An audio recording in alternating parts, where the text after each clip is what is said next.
Días, una cordial bienvenida a nuestro último conversatorio de presidentes, un espacio en el que desde hace creo que una década interactuamos con los capitanes de los barcos, siempre en el interés de generar comunidad, de compartir iniciativas, ideas, de compartir buenas prácticas. Y bueno, pues hoy es un día muy especial para nosotros, con nuestro invitado José Manuel Restrepo Abondano. No es una persona que necesite mucha presentación, economista, académico, exministro de Hacienda, de Comercio, rector de la Universidad de IA, hoy la antigua Escuela de Ingeniería de Antioquia, y por supuesto una persona que se mantiene muy activa, proactivamente siempre opinando sobre los temas país, sobre la economía. Y pues bienvenido, José Manuel. Esta es tu casa y un gusto tener y contar contigo el día de hoy. Muchas gracias, José Manuel. Un saludo muy especial primero a todos y cada uno de los participantes. Qué grato estar con ustedes. Siempre estos medios nos acercan. Evidentemente, pues es una gran oportunidad el poder estar aquí con Human Capital, con todos ustedes y sobre todo contigo, Tocayo. Así que aquí estamos listos a poder hacer un diálogo alrededor de lo que tú pusiste como el título de esta conversación. El futuro es Colombia, porque Colombia tiene futuro y porque tenemos que construir ese futuro. Ese tiene que ser el punto de partida para esta conversación. Qué bueno. Pues el punto de partida y además, como siempre lo comentamos, el ideal sería que nos llevemos una visión optimista. Lo que hay es lo que hay, siempre lo pongo en esos términos, pero sobre eso, ¿qué podemos hacer las organizaciones? Y en el rol tan importante que tiene el sector privado y que tienen los empresarios, que al final pues terminan siendo el gran motor de la economía, el gran motor del crecimiento, del desarrollo y de la prosperidad. Entonces, si te parece, avanzamos. Los invitamos a ustedes a compartir inquietudes, preguntas, comentarios por el chat, que luego al final, seguramente en unos minutos, podamos igualmente compartir con José Manuel. Bueno, arranquemos con temas generales macro que son obligatorios, sin que sean la pepa del asunto a donde quisiéramos llegar en este rol precisamente del empresariado. Pero bueno, el crecimiento país. El Banco Mundial revisaba algo preparando esto que seguramente plantea para Colombia un crecimiento del orden del 1,5. Se habla del crecimiento potencial, el mismo Banco Mundial del 2,9, otros analistas opinan que debería ser más alto, pero ¿por qué no el 5%? He escuchado charlas tuyas, entrevistas donde dices, ¿por qué Colombia no podría llegar o no podría aspirar a crecer un 5%? ¿Qué nos hace falta? Lo primero, José Manuel, es que Colombia sí puede llegar a crecer más del 5%. En nuestra historia hemos demostrado que hemos crecido también más del 5%. Yo lo que creo, y ahí es donde vuelvo sobre el punto original, ver a Colombia con una perspectiva positiva. Recordarles simplemente a ustedes diciendo, hay dos maneras de aproximarse a los problemas económicos. Uno, desde la lógica del vaso medio vacío y otra desde la lógica del vaso medio lleno. Yo creo que hay que hacer el esfuerzo de aproximarse desde la lógica del vaso medio lleno. Y como lo he dicho también públicamente, más que dedicarse a llorar, hay que producir pañuelos. Diciendo eso, yo creo que Colombia sí tiene posibilidades de crecer más del 5%. Siempre y cuando logre identificar cuál es esa fuente potencial de crecimiento de país. Y fuentes las hay. Hay fuentes, por ejemplo, en materia del sector agropecuario y agroindustrial. Hoy usamos 14 millones de los cerca de 40 millones de hectáreas que tenemos disponibles. Colombia puede ser perfectamente la despensa del mundo. Hay oportunidades en los servicios basados en conocimiento. En su momento, cuando organizamos la misión de internacionalización, quien nos lideró la misión de internacionalización, recuerdo perfectamente que en la reunión donde tuve con él en el Foro Económico Mundial me dijo, Colombia is more India, less China. ¿Qué me estaba insinuando? Me estaba insinuando que había un enorme potencial en materia de esos servicios basados en conocimiento, sobre la base de que Colombia tiene un gran talento. Hablábamos también en su momento de la energía.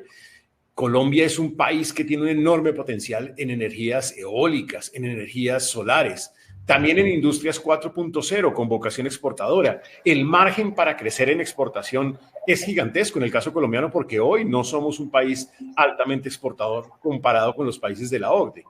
Ahora, para llegar allá, tenemos que solucionar temas de coyuntura. Y en los temas de coyuntura que hemos visto en el país, hemos visto un año 2023 muy mediocre en materia de crecimiento. O sea, crecimos cerca del 0.6%.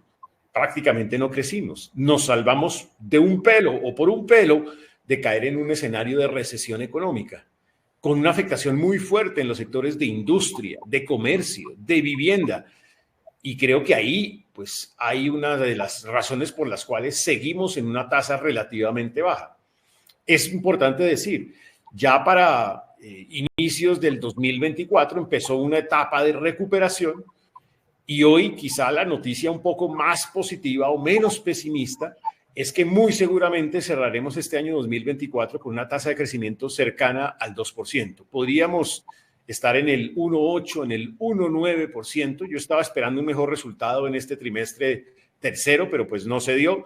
Y con base en eso, calculo que podrá estar entre el 1.8 y 1.9. Evidentemente es superior a lo del 2023, pero no es para salir a echar voladores ahora, porque la industria sigue postrada, porque el comercio está todavía en 0% o cerca del 0%, y porque la construcción está en dificultades. Y la perspectiva muy seguramente, casi que por razones estadísticas de denominador, es que el próximo año Colombia estará creciendo cerca del 3%. Pero ¿qué se necesita para crecer? Se necesita voluntad para crecer. Primero, voluntad política, es decir, grandes apuestas de país.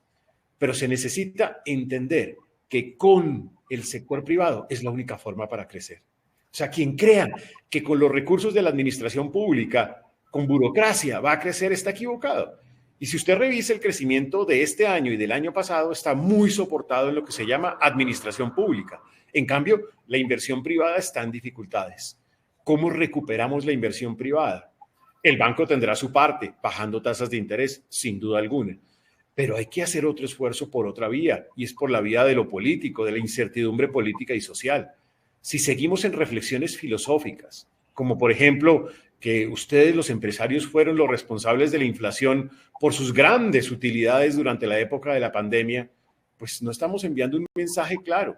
Si seguimos en reflexiones filosóficas o errores no forzados, como sacar un decreto de liquidación de presupuesto nacional que pone en entredicho las vigencias futuras, que son la garantía para poder hacer inversión de largo plazo en infraestructura, pues ponemos en entredicho el crecimiento.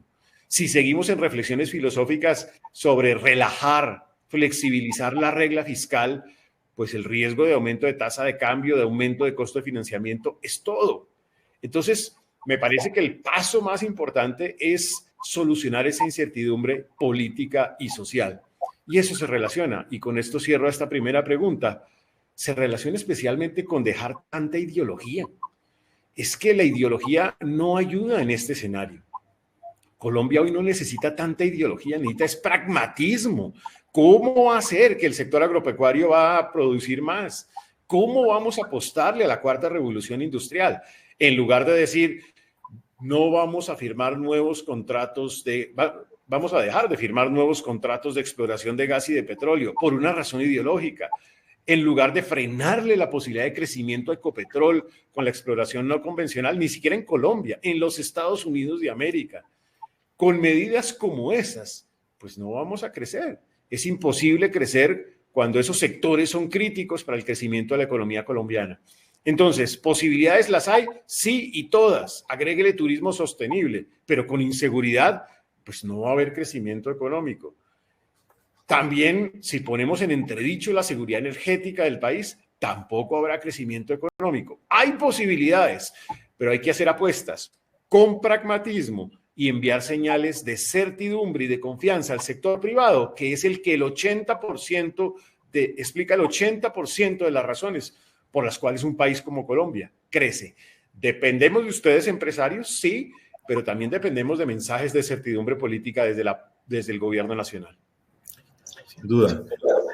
Escuchándote, tomé 3 puntos acá que creo que son importantes. Finalmente, el gran motor de la economía es el empresariado y la empresa privada. Y si uno mira, pues el Estado quizás sea el el empleador más grande. No tengo ni idea de cuánto la administración pública represente en puestos públicos, seguramente 800, 1 millón de personas, y visto quizá independientemente sería eso. Pero ¿por qué dentro de esa dinámica que parecería tan lógica y que si uno lo mira en la tradición, y no vamos a hacer que todos los caminos conduzcan a Roma, que sería pues terminar criticando lo que el gobierno esté haciendo, lo cual no quiere decir que no haya que pasar por ahí? Uno diría, ¿qué es lo que hace falta realmente para tratar de armonizar esa relación entre Estado y empresa privada? ¿Por qué eso que se percibe a veces que es como una animadversión, no sé si la palabra sea la más adecuada, con el empresariado? Si finalmente una alianza estratégica entre el sector público y el sector privado sería el gran motor precisamente de la inversión, del desarrollo. Mencionabas ese tema de la confianza inversionista y pareciera que todos los días se hicieran cosas diferentes para tratar de espantar un poco o de opacar esa confianza, pero ¿por qué no pensar en que realmente la gran apuesta en una economía, la gran apuesta en un Estado, la gran apuesta, entre otras cosas, para lograr, por fuera de la deuda pública seguramente y por fuera de otras variables, la inversión social está en la generación de progreso, pero en la generación de riqueza? Y es como si se satanizara en algunos momentos el concepto de generación de riqueza, que es, entre otras cosas, la definición propia de lo que es la razón de ser de una empresa. Es que hasta el Código de Comercio creo que lo define de esa manera. Ahora, riqueza que luego pueda ser reinvertida en crecimiento, en expansión, en inversión, en N cosas más. ¿Qué pasa? Yo lo que diría, José Manuel, serían varias cosas. Lo primero, para responder a tu pregunta, hoy Colombia tiene 1.3 millones de funcionarios o de servidores públicos. Para que ustedes se den una idea de la dimensión de lo que eso significa, en el Producto Interno Bruto colombiano, en el crecimiento de este año y del año pasado, cuando usted le retira el impacto de administración pública, el crecimiento termina siendo casi 0%. O sea, en este momento, 2023 y 2024, estamos creciendo a costa de la administración pública. Ahí es donde yo digo, lo que hay que lograr es que el sector privado se vuelva protagónico. Y para lograr al sector privado protagónico uno tiene que enviar mensajes claros, por ejemplo, mensajes de consenso. Entonces la pregunta es, ¿se lanza una reforma a la salud, que se necesita reforma a la salud, pero no hay consenso con el sector de la salud? ¿Se lanza una reforma laboral porque se necesita en parte una reforma laboral, pero no se logra un consenso con el sector privado? Y el gremio más importante, la ANDI, pues hoy reclama ante la Organización Internacional del Trabajo que no se está logrando el consenso. Es inaceptable. Se lanza una reforma tributaria y no se escucha al sector privado. Y entonces por eso nos equivocamos.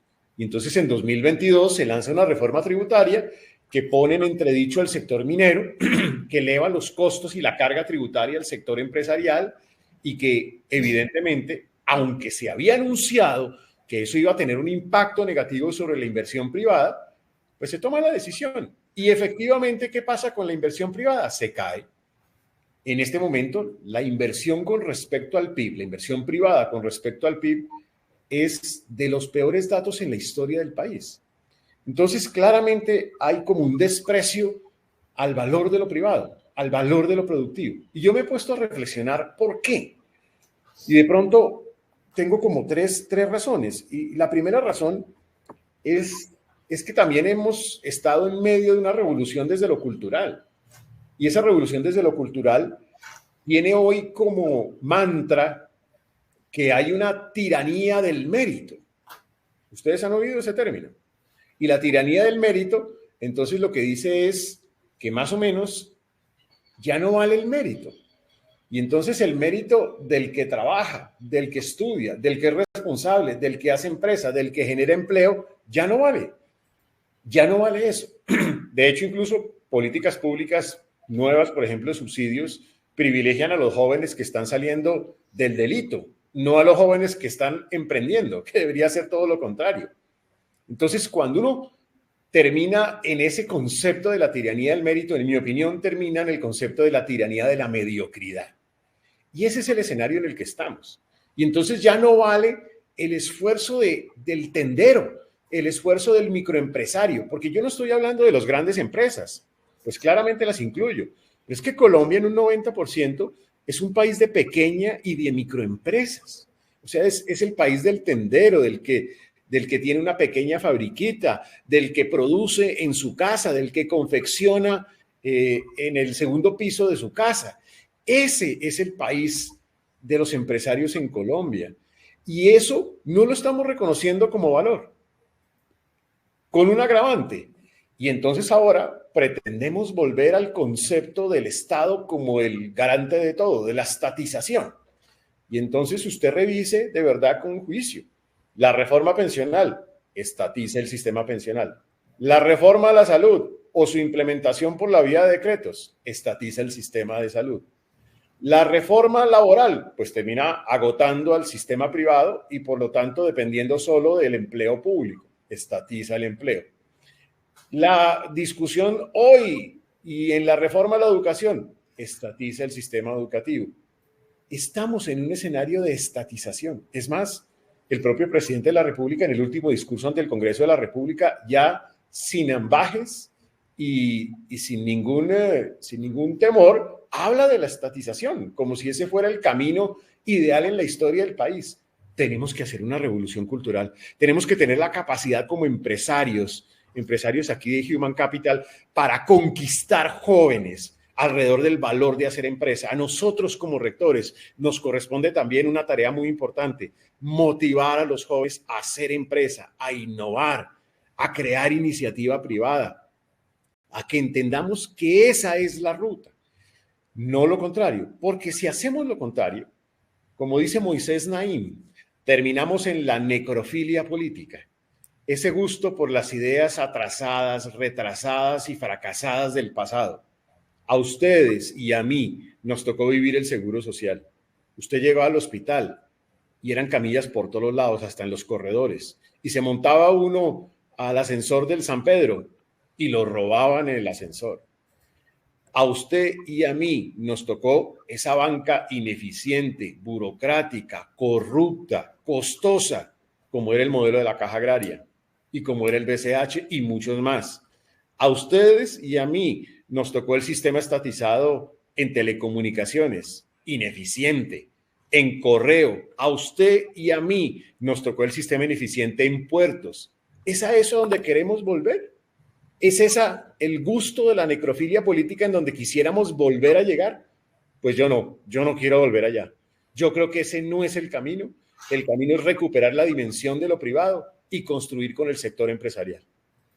Que yo creo que aquí hay un papel importante, José Manuel, no sé si lo veas así, y es un papel también de las empresas, porque al final yo creo que el modelo en el que estamos es un modelo, no sé si compartes esa iniciativa, es un modelo de subvenciones, es un modelo donde se promueven absolutamente los derechos, pero la pregunta también es, ¿y dónde quedan los deberes?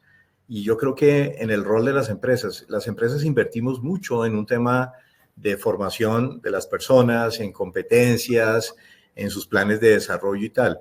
Pero ¿cómo de alguna manera uno podría rescatar también como los valores ciudadanos, como tener la posibilidad de apostarle a eso que llamaríamos, no sé si genéricamente el bien común? Y creo que eso sugiere que no solamente, digamos, en las pequeñas células diferentes a las políticas estatales, como puede ser la familia, como puede ser el entorno empresarial, donde uno además pasa la mayor parte del tiempo hábil, pues contribuiría mucho en esa dinámica como tal. Creo que hay ejemplos de estatización que han sido perversos y que terminan realmente, digamos, opacando los propósitos de crecimiento y desarrollo y fomento de lo que además debiera ser el gran motor de la economía. Tú tocaste el tema de las reformas y pensaba un poco alrededor del tema de las reformas. Por ejemplo, sin entrar en mayores profundidades, pero cojamos las que saltan a la luz. El proyecto de ley de financiamiento. ¿Qué podría aportar el proyecto de ley de financiamiento? Ayer escuchaba en las noticias al ministro de Educación a propósito de toda esta discusión que se ha armado esta semana con el tema del ICETEX y me pareció absolutamente pues inadmisible que se dijera no, que entonces para arreglar el tema del ICETEX y para poder habilitar la deuda que tiene el gobierno con el ICETEX, que creo que suma como $500 millones en este segundo semestre, más lo que viene para el año entrante, eso tenía que salir de la ley de financiamiento. Y entonces uno empieza a tratar de imaginarse cuando une ley de financiamiento proyecto, cuando miramos la dinámica de lo que ha sido la reforma o el proyecto de reforma laboral, el tema de salud que comentabas, la ley de educación en la que seguramente pues tú por obvias razones estás absolutamente metido, que es como una especie de presión, uno no sabría si una especie de chantaje hacia, digamos, el empresariado representado pues en el Consejo Gremial, representado en las voces que como actor tan fundamental hacen parte de esta dinámica junto con otros.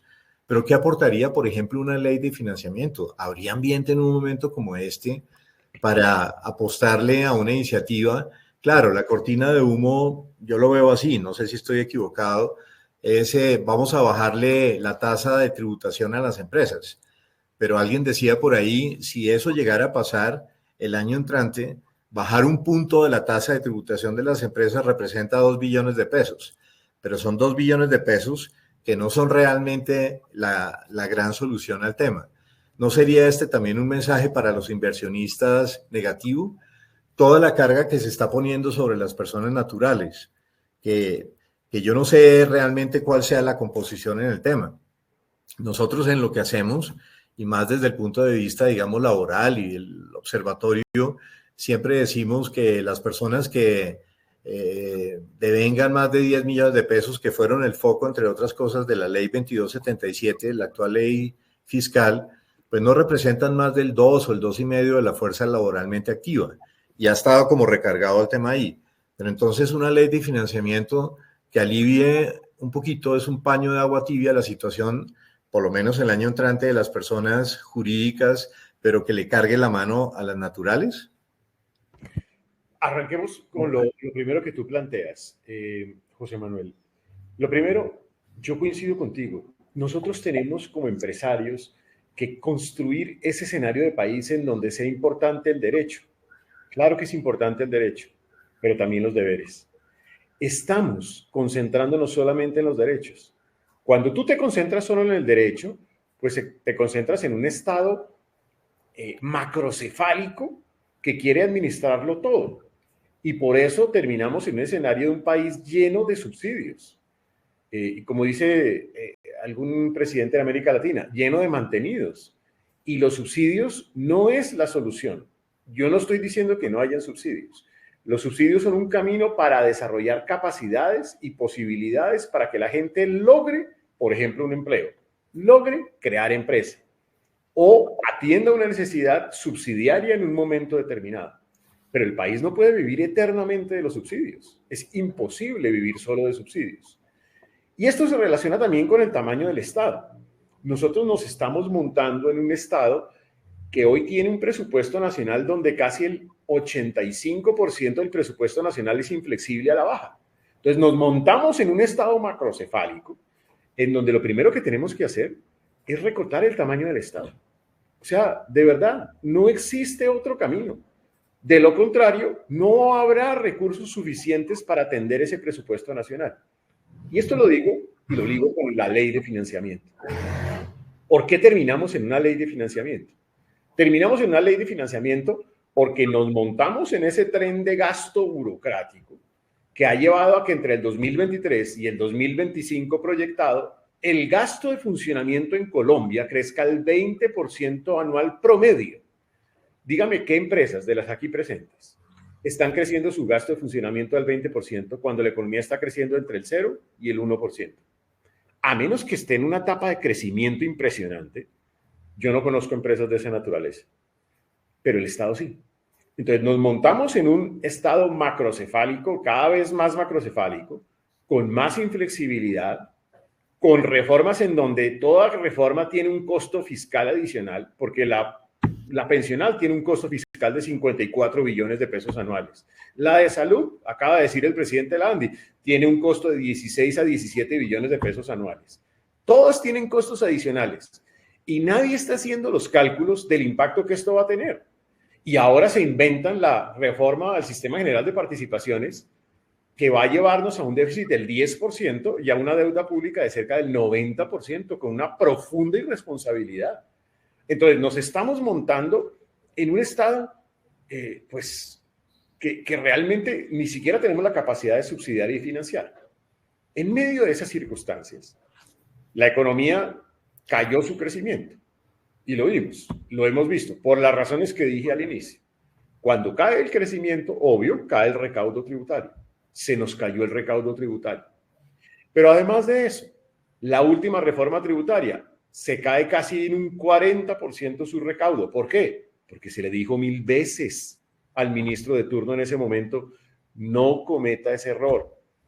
Ojo con la no deducibilidad de las regalías en el sector minero, energético. Ojo con esa modificación en zonas francas. Ojo con el tema del impuesto al patrimonio, que todavía está en ciernes. Y a pesar de eso, se metieron en esa película. Pues obvio, se cayó, se declaró inexequible. Entonces, nos montamos en un tren de gasto adicional, burocrático.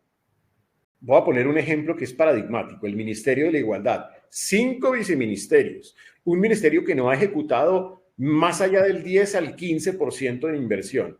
Y estamos al cierre del año. Es decir, recoge dinero y no lo gasta, no lo ejecuta, no hace inversión. Y sin embargo sí tiene burocracia. Pero simplemente es un ejemplo. Entonces nos montamos en un tren de gasto gigantesco. Los ingresos se cayeron por la caída del crecimiento. Los ingresos se cayeron también por la inexequibilidad de normas que se presumía se iban a caer de la reforma tributaria del 2022. Y además de eso, metimos espuma en los ingresos. Metimos unos ingresos que claramente no se iban a cumplir. Y pues hay muchos ejemplos, pero todo este tema de lo que se iba a lograr a través de las conciliaciones con la DIAN, pues no se iban a cumplir, porque claramente se estaba metiendo algo que ni siquiera tenía un artículo de ley que lo garantizase. Entonces, pues no había ninguna forma de cumplirlo. Con esto en ciernes, entonces obviamente, pues estamos ya en un momento en donde el gobierno dice, es que ya no tengo con qué financiar el gasto y la inversión pública. Pues claro que no tiene, porque ni genera el ingreso y sí multiplica los gastos. Es como si usted llega a su casa y le dice a su señora, como estaba sucediendo en el primer semestre del año 2024, amor, los gastos de la casa crecieron al 21 y los ingresos de la casa crecieron al 4. ¿Qué le dice la señora? ¿Y qué vamos a hacer? No, pues endeudarnos. Y es un poco lo que han venido haciendo. Por eso el endeudamiento está creciendo entre 2023 y 2025 con respecto al PIB. Y crece el déficit. Y entonces aparece la ley de financiamiento. La ley de financiamiento primero aparece porque en teoría el presupuesto está desfinanciado en 12 billones de pesos. Falso. Está desfinanciado en más de 12 billones de pesos. Está desfinanciado en por lo menos 40 billones de pesos. Punto número 1. Punto número 2. La ley de financiamiento propone un recaudo en donde el 50 a 60% del recaudo depende de flexibilizar, relajar la regla fiscal, incluyendo un capitulito que dice que a partir de ahora los proyectos verdes ya no entran en la regla fiscal, ni en la deuda pública, ni en el déficit fiscal. O sea, es más o menos como si en su casa su señora le dice, vamos a salir de vacaciones, pero las vacaciones ya no entran ni en el déficit de la casa, ni en la deuda de la casa. Entonces, ¿quién las paga? Pues igual hay que pagarlas. La realidad es que eso relaja el déficit fiscal y relaja la deuda pública. Es una pésima idea. Tanto así que las calificadoras de riesgo están asustadas, los inversionistas están asustados y por ende la prima de riesgo país de Colombia ha elevado, la tasa de cambio país ha elevado y el costo de financiamiento público y privado en dólares se ha elevado. Obvio, no existía otra alternativa. Y la otra mitad tiene el dulce envenenado. para ustedes los empresarios, porque les dice, les vamos a bajar un punto en el impuesto de renta corporativo. Por allá en 2027 van a ver los grandes beneficios, cuando llegue el siguiente gobierno y se dé cuenta que eso no está financiado. Pero bueno, no importa. El dulce envenenado, eso sí viene bien envenenado, porque simultáneamente le dicen, te bajamos ese punto, pero te ponemos un impuesto al patrimonio sobre activos improductivos. Hágame el favor, a la empresa. No estoy hablando a la persona, a la empresa. ¿Quién define qué es un activo improductivo? No sé. Segundo, te eleva el impuesto de ganancia ocasional. Tercero, te eleva el impuesto mínimo, que yo lo había desmontado, que parece absurdo, porque es una forma de tributación sobre una renta presuntiva. En el fondo es lo mismo. Se elevó al 15 en la reforma tributaria del 2022. Y ahora se eleva 5 puntos más costo. Te elevan los impuestos al carbono, gasolina, gas, en general, todo este tema de impuesto al carbono. ¿Quién termina pagando eso? La empresa. Se elevan los costos de la empresa. Y así como eso, hay otras pequeñas cosas. Termina entonces elevándole los costos al empresario. Me parece que lo que está en ciernes allí, entonces es, y lo digo como miembro de junta directiva de varias empresas, porque he hecho el cálculo, el puntico que me mejora versus los costos adicionales, siempre gana. En todas las empresas donde he estado, como junta directiva, siempre gana los costos sobre el puntico. Por lo tanto, sí es un dulce envenenado. Entonces, al final, terminamos aprobando una reforma tributaria que tiene un problema serio de cara a las calificadoras de riesgo de inversionistas internacionales, que le eleva el costo al sector productivo y al final, ¿saben cuándo se gasta el 90% de la reforma tributaria? En 2025. ¿Por qué? Digo yo, averígüelo Vargas. Esa es la ley de financiamiento. Ok, y con eso digamos, cojamos la laboral. Obviamente la laboral nació con el rótulo de ser un proyecto perverso, digamos, perverso desde el punto de vista de lo que puede significar el incremento del costo, las observaciones que hay sobre cómo de alguna manera estaría fomentando la informalidad, que es un tema absolutamente crítico, por supuesto lo que podría significar en términos reales, entre otras cosas. Cuando uno mira lo que debiera ser una reforma laboral y cuando uno se va, por ejemplo, a los lineamientos de lo que puede ser la OIT, que siempre es promover el que haya un diálogo concertado, el que haya unas relaciones laborales que sean armónicas, el que ese comité tripartito que aquí funciona como la mesa de concertación laboral, pero que en otros países funciona, digamos, con condiciones que pueden ser similares. ¿Qué estaría aportando esto diferente a crear un entorno de, digamos, de poner en jaque, si uno pudiera decirlo de esa manera, muchas de las actividades empresariales, particularmente en algunos sectores donde ese incremento, por ejemplo, del costo laboral termina siendo absolutamente sensible? No se habla en ninguna parte de un tema como competitividad, no se habla en ninguna parte de una mejora de la productividad. Parece que esos términos, digamos, fueran términos como satanizados dentro del léxico de lo que básicamente adorna, digamos, la exposición de motivos y demás. ¿Qué podría tener de bueno y qué podría tener de nefasto un proyecto como el de la reforma laboral? A ver, la reforma laboral es una reforma laboral curiosa. Hagamos primero una composición de lugar. ¿Cuál debería ser una buena reforma laboral? Una buena reforma laboral debería generar 4 cosas. Uno, debe generar más empleo, debe generar más productividad, debe generar más formalización y debe generar más dignificación de la fuerza de trabajo de los trabajadores. Diciendo eso, esta reforma laboral, ¿qué es lo que genera? Destruye empleo. El Banco de la República inicialmente calcula 700.000 empleos formales que se van a eliminar. Fenalco habla de entre 400 y 500.000 empleos que se van a eliminar. Cualquiera de esas sumas, pues es aterradora. O sea, se va a destruir empleo formal. ¿Y por qué se destruye empleo formal? Por una razón obvia. Les acabo de decir, la mayoría de los empresarios en Colombia son micro y pequeños empresarios. La mayoría, el 90%. ¿Cómo funciona una microempresa normalmente? Una microempresa funciona sobre la base de muy pocos empleados, llamémoslo así, 7, 4 empleados, 2 informales y 2 formales.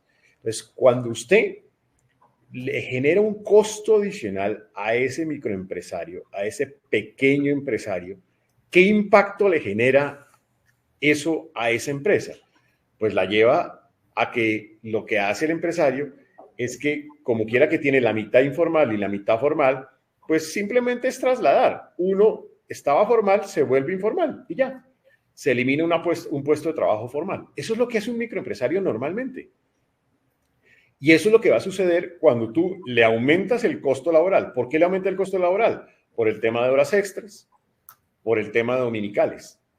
Entre otras, además, copiando modelos irracionales, porque es que el modelo que estamos copiando ahora para el tema de horas extras es el de un gran país que es un ejemplo de crecimiento en América Latina, Venezuela. O sea, nosotros nos queremos parecer al modelo laboral de Venezuela. ¡Qué pereza! O sea, ese no es el camino. Y sin embargo, ese es el camino. Cuando tú inflexibilizas, como hace esta reforma laboral, la vinculación y desvinculación de los trabajadores, pues claramente eso genera menos empleo formal, más informalidad. Y así lo está contemplando esta reforma laboral. Pero adicionalmente a eso, tiene otros componentes que son absurdos desde el punto de vista de productividad. Laboraliza el contrato de aprendiz. Por Dios, si es que el contrato de aprendiz es para aprender. Y entonces ahora lo laboralizamos. ¿Qué va a pasar con esto? A pesar de que se elevan los costos de monetización, pues obviamente las empresas van a monetizar. O sea, nadie es tan tonto de tener ahí un trabajador que no necesita, que estaba de aprendiz y que lo quería tener de aprendiz y volverlo laboral. Es que hasta es irracional la idea. Pues resulta que ese es el camino. Y entonces lo que va a terminar sucediendo es que los que van a llevar del bulto son los trabajadores, los aprendices, tristemente, porque el empresario va a monetizar, no va a contratar contratos de aprendiz de materia de forma laboral. Nadie es tan tonto. Pero con otro elemento adicional, o sea, eso baja la productividad, evidentemente, pero con un elemento adicional. Y el elemento adicional es que privilegia el contrato a término indefinido sobre el contrato a término fijo. Entonces, ahora creemos que la salvación en nuestro país es el contrato a término indefinido. Es que resulta que hay muchos negocios que necesitan el contrato a término fijo, que no necesitan el contrato a término indefinido. Es más, iban a cometer el exabrupto de convertir el sector agropecuario en un sector en donde se iba a utilizar el contrato a término indefinido. Hágame el favor. O sea, usted trae unas personas para sacar la cosecha de café y ahora se vuelven indefinidos. ¿Y entonces qué van a hacer cuando terminen de sacar la cosecha de café? Pues rascarse la barriga, porque no hay otra alternativa. Es un modelo de contrato a término fijo. ¿Qué le podemos hacer? Ese es el modelo. Pues bien, el contrato a término indefinido es hoy el rey y entonces se privilegia sobre otros contratos, pero con un agravante adicional. Piensen de verdad ustedes. ¿Ustedes creen que un joven hoy dice, yo quiero ser alpina para toda la vida y me van a sacar de aquí con las patas para abajo y voy a ser alpina durante los 35 años de mi vida laboral? Eso ya no pasa. Eso era en el pasado, en la época de mis abuelos. De pronto un poquito en mi época, pero claramente ya no pasa. Los jóvenes lo que quieren es moverse, transitar de un puesto a otro, de un sector a otro, conocer otras cosas. Y en el intermedio, viajar. Esa es la realidad de la juventud. Y me parece que ahí pues se comete ese otro error. Entonces, al final terminamos en un modelo absurdo de reforma laboral que termina dignificando a muy poquitos trabajadores. Sí lo hacen, y es cierto, algunos en temas de plataformas digitales, pero no muchos más. Y obvio, a muchos sindicalizados. Entonces, yo lo que digo es que al final esta reforma laboral parece un pliego sindical, no una reforma laboral. Y eso lo vamos a aprobar. Y eso va a aprobarse en el Congreso de la República. Desafortunadamente, la han peluqueado mucho y eso es positivo, pero sigue siendo una reforma inconveniente para el país. Encarece el costo laboral, vuelve menos competitivo, va a generar informalidad y va a destruir empleo. Sí o sí.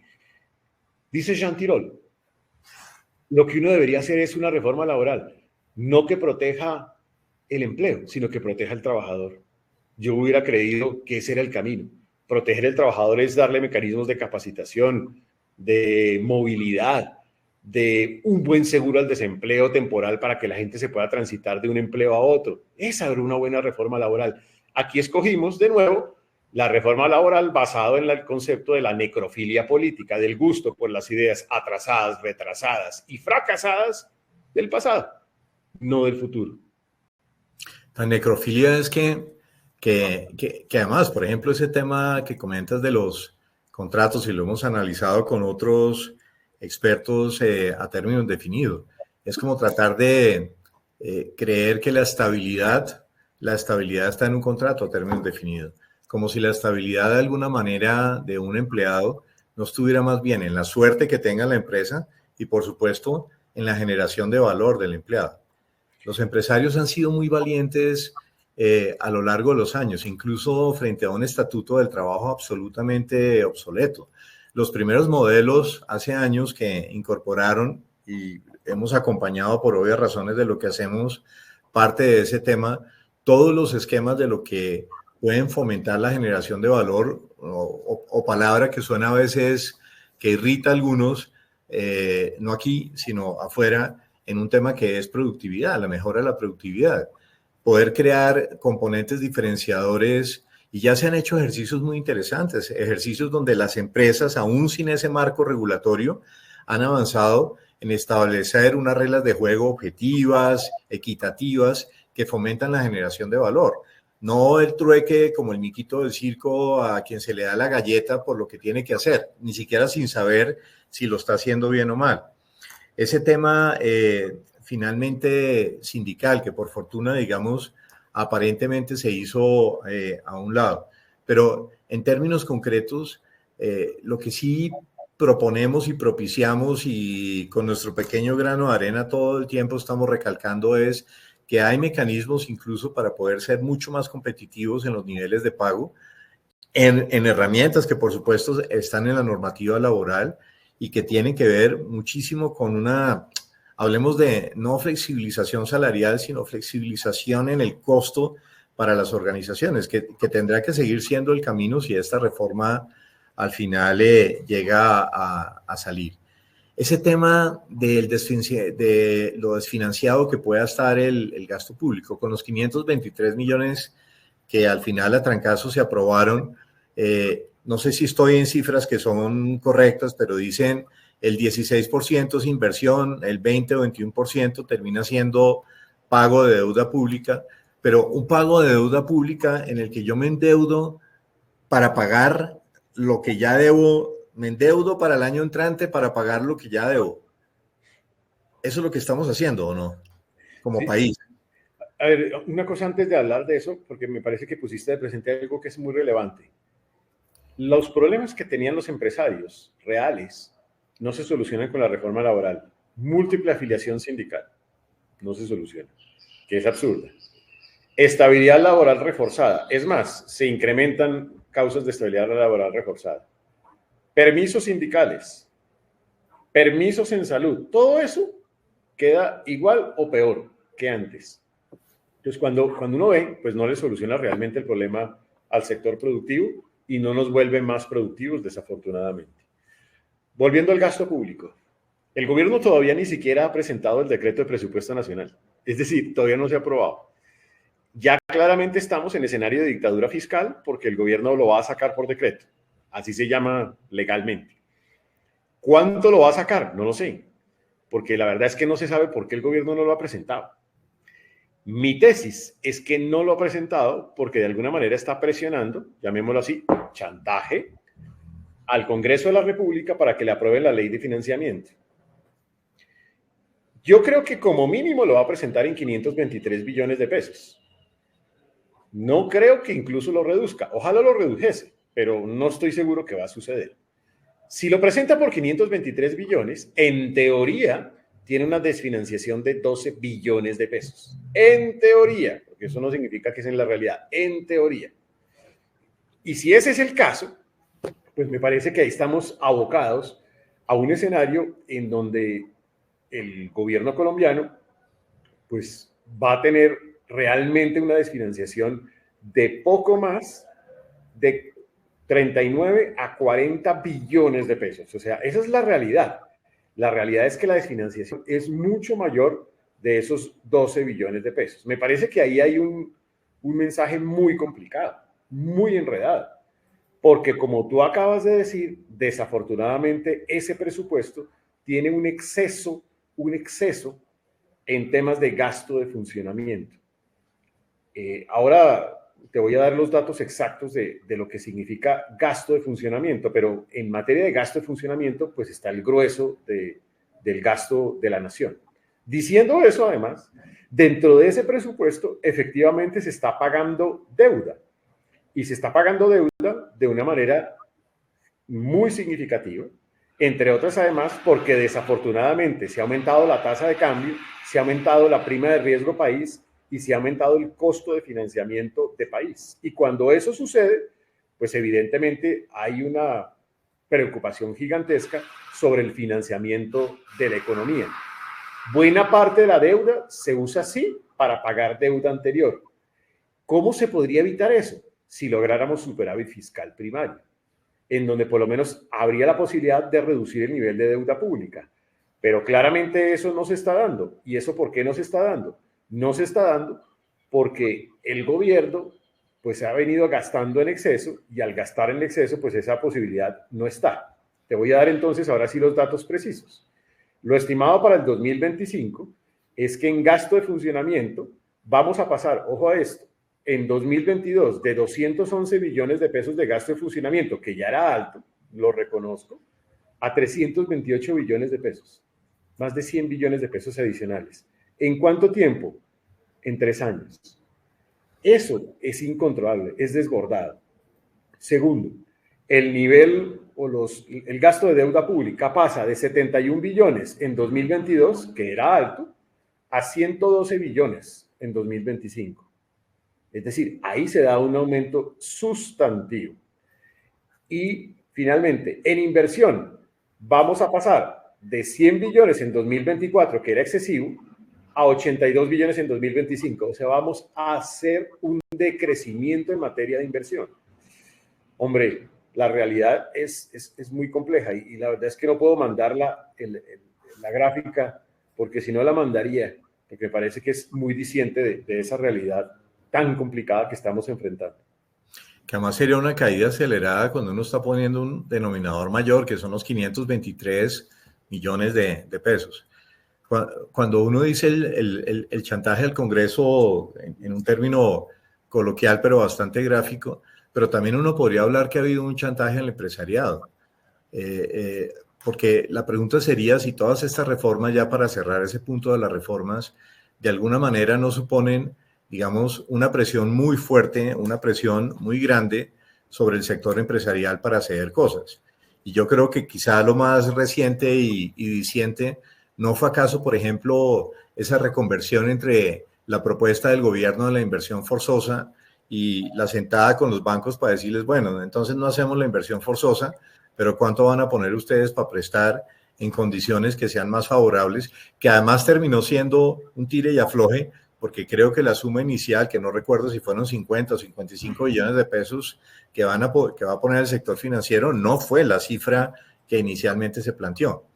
Y como ese seguramente habrá otros ejemplos, digamos, en esa presión para llevar al sector financiero a un poco, digamos, una consolidación de lo que pudiera ser la intención del gobierno en todas estas reformas?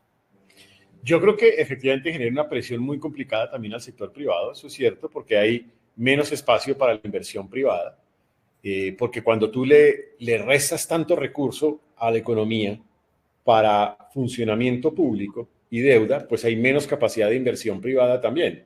Cuando tú le quitas el margen de maniobra al sector privado para dárselo al sector público, pues elevas la prima de riesgo, elevas el costo de financiamiento, luego todo eso restringe la capacidad de inversión del sector privado.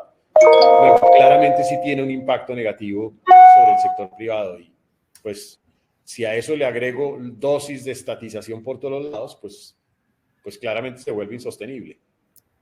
En tu opinión, en la realidad y con la prudencia con lo que le ha manejado el el Banco de la República y entendiendo que obviamente un parámetro, no el único, seguramente sea la inflación, cómo ha bajado. Ahora, baja la inflación en el porcentaje que vemos, pero no baja el precio de las cosas. Entonces uno ve que los alimentos y seguramente los servicios públicos y bueno, otras variables, la energía, bla, bla, bla, pueden incidir en eso. Pero esa tasa que creo que está hoy en el 9 y pico, 9,75, no sé si ha cambiado, digamos, sigue siendo una tasa que a dónde debería llegar en un prospecto 2025, digamos, sobre una inflación que pudiera estar controlada. Eso seguramente también es una fuente de reactivación de crédito, ¿no? Obvio. A ver, yo creo que crédito de consumo, pues. Ahí por lo menos va una buena noticia. La buena noticia es que al cierre de este año muy seguramente la inflación va a estar ligeramente por encima del tope máximo que establece el Banco de la República y el próximo año retornaremos a rango de meta del Banco de la República. Este año cerraremos del orden del 5,1, 5,2%. De pronto incluso hasta mejor que eso.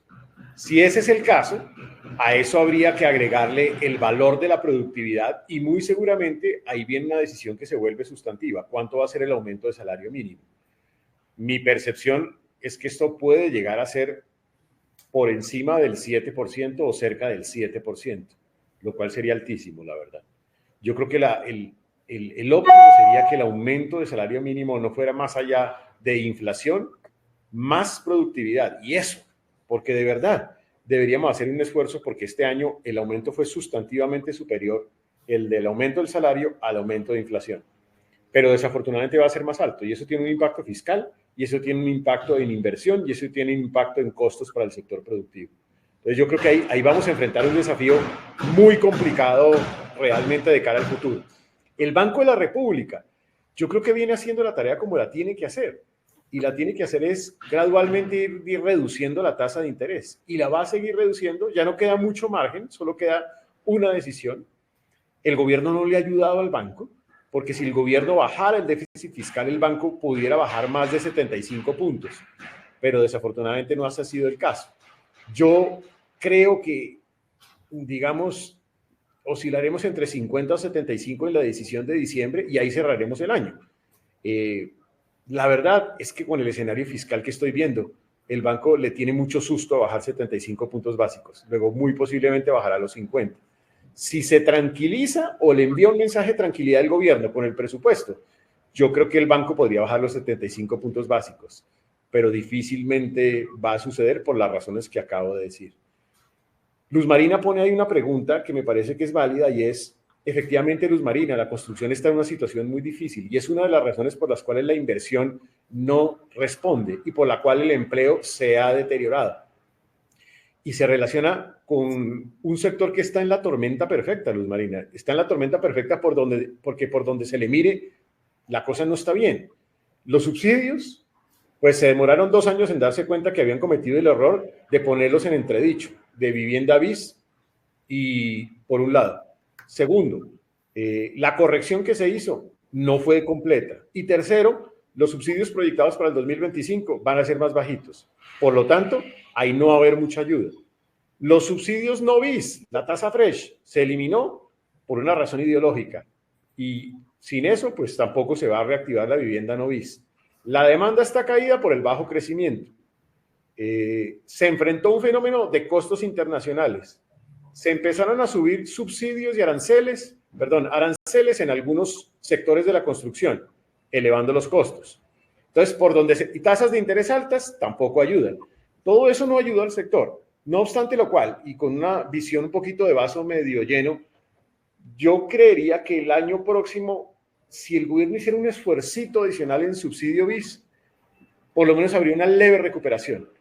Porque creo que hay una oportunidad, porque los costos ya no están tan altos como en el pasado. O sea, yo creo que todavía hay una oportunidad de recuperación, porque las tasas de interés van para abajo. Entonces, lo veo más en perspectiva positiva, pero todavía no para salir a echar voladores. Ese es como el escenario que yo veo en construcción. En vivienda, leí algo por ahí que decía que en el 22 estábamos en 25.000 unidades y hoy estamos en cerca de 12.000. En la mitad, o sea, estamos hablando de prácticamente 2 años y medio, 3 años como tal. Tocaste el tema del salario mínimo y bueno, y empezamos la cuenta regresiva de tiempo. En el tema del salario mínimo, nosotros hacemos un estudio todos los años, desde hace 23 años, sobre tendencias en manejo de incremento de salarios. Siempre el tema de los empresarios, por ejemplo, en 1.200 empresas participaron con respecto a lo que va a ser lo proyectado en el año 25, en 25 sectores, y nos está dando como un 7,68, que en todo caso, digamos, se acerca mucho más a la inflación, difícilmente a la posibilidad del salario mínimo. Tenemos la teoría, ojalá no sea así, pero de pronto es bueno que sea así, que no va a haber una concertación en la mesa de concertación. Yo no creo que haya ambiente por las malas relaciones del gobierno con los empresarios, pero también, quién sabe si a los empresarios de alguna manera les convenga el salir en la foto en un momento que además empieza a rayar los matices del asunto preelectoral con todas las implicaciones que tiene. Ahora, la realidad es que el 95% de las empresas nunca bordean el tema de los mínimos independientemente. Ha sido la tradición en los últimos prácticamente 12 años, obviamente descontando las nóminas que están impactadas en ese tema como tal. Bueno, decía un colega tuyo, un economista, Hayek, Friedrich, un economista que es solo economista no puede ser un buen economista. Y entonces, en estos últimos minutos, 10 preguntas como decía o no, y si alguna merita alguna cosa. Bajar el gasto público, creo que ha sido reiterativo en eso y creo que no hace duda. Y mil veces sí. Es un sí contundente. ¿Subir o bajar impuestos? Yo creo que hay que hacer un esfuerzo en bajar impuestos. Hay que hacer un esfuerzo en bajar el IVA, convertirlo en un impuesto al consumo más bajo. Eso tiene un impacto en el sector productivo, pero hay que bajarle también la tasa corporativa a las empresas y hay que hacer un esfuerzo también de bajar la tasa de personas naturales en renta, simultáneamente aumentando la base de personas naturales en el impuesto de renta. Si uno lograra esa combinación de factores, luchando de esa manera contra la evasión, que mayoritariamente es en IVA, puede bajar impuestos. El arbitramiento de los litigios, que fue algo que creo que mataron en el proyecto, pero que es un tema que podría aportar. No sé si estoy en lo cierto, pero expertos dicen que eso podría significar 15 billones, que por supuesto no le harían nada mal a las metas de recaudo que tiene la DIAN como tal. ¿Qué se necesita ahí? ¿Tiene que ser una reforma? ¿Puede ser un decreto? No, tiene que ser una ley de la República. Ley de la República. Y eso tiene unas dudas todavía en la rama judicial. Creo que hay que primero aclarar la cosa y por ahora es un wishful thinking. Es decir, yo creo que puede ser interesante, pero todavía me parece que hay que aclarar cosas antes de llegar allá. Si lo metemos en este momento, eso es un pie in the sky. Eso no da el resultado. Subir el ACPM y esperar la chichonera ahora en enero, porque no sé qué tanto hayan avanzado en el tema de todas las cosas que no tenían que ver con el precio. Hay que ir haciendo la actualización del precio de ACPM gradualmente, poco a poco, permitiéndole al transportador hacer el tránsito en su tabla de fletes, pero muy poco a poco, midiendo el impacto que esto tiene en inflación, sobre todo para no asumir un costo fiscal excesivo. Hay que hacerlo, pero de una manera gradual. ¿Nuevos contratos de exploración de hidrocarburos? Sí, es el primer decreto que tiene que sacar el nuevo gobierno, o sea, es el 8 de agosto, hay que sacar el decreto 001 del 8 de agosto del 2026, se permite nueva exploración de gas y de petróleo y se avanza en proyectos de exploración no convencional en Colombia y en los Estados Unidos. ¿Reducir subvenciones? Hay que ir haciendo una reducción, focalización, creo yo, de los subsidios focalizados con posibilidad de graduar a las personas del subsidio. ¿Frenar endeudamiento? La deuda pública hay que irla disminuyendo por la vía del crecimiento y por la vía de la eficiencia en el gasto público. Si no, pues no tienes otra opción que tener que endeudarte. Es decir, hay que lograr superávit fiscal primario de nuevo. Bueno. José Manuel, en los últimos segundos, Colombia creo que asume ahora en diciembre la presidencia pro tempore de la Alianza del Pacífico. ¿Qué le aportará eso al país? ¿Qué le aportará a la economía? ¿Qué le aportará al empresariado? Yo no sé si asumimos la pro tempore de la Alianza del Pacífico, pero la Alianza del Pacífico en general hay que recuperarla.